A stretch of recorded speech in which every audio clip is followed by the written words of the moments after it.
छत्रपती शिवाजी महाराजांचा विजय छत्रपती संभाजी महाराजांचा छत्रपती शाहू फुले आंबेडकरांचा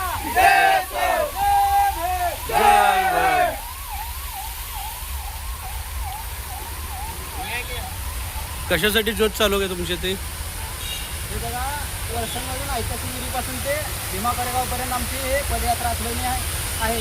तिथल्या 500 शूरवीरांना आम्ही मानवंदना देण्यासाठी वर्षांमधील सर्व भीमसैनिक मिळून भीमा कोरेगाव स्तंभाला मानवंदना देण्यासाठी, त्या शूरवीरांच्या कार्याला मानवंदना देण्यासाठी आम्ही वर्षांमधून डॉक्टर बाबासाहेब आंबेडकर येऊन गेलेल्या ही पावनभूमी आहे तिथली.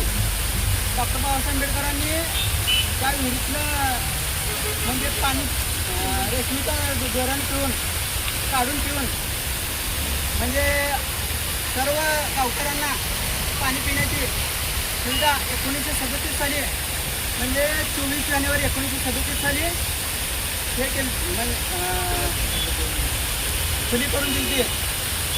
मग त्या आम्ही आमच्या गावाचा ऐतिहासिक नेण्यासाठी भीमा कोरेगाव या विजयस्तंभाला अभिवादन करण्यासाठी सर्व भीमसैनिक निघालो आहेत.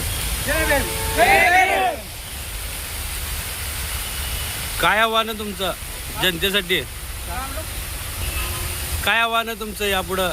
सर्व आमचं एवढंच आव्हान आहे की सर्व भीमसैनिकांनी आणि शिवभक्तांनी भीमा कोरेगाव या विजयस्तंभाला मानवंदना देण्यासाठी भीमा कोरेगाव या ठिकाणी यावे. ओके. जय भीम.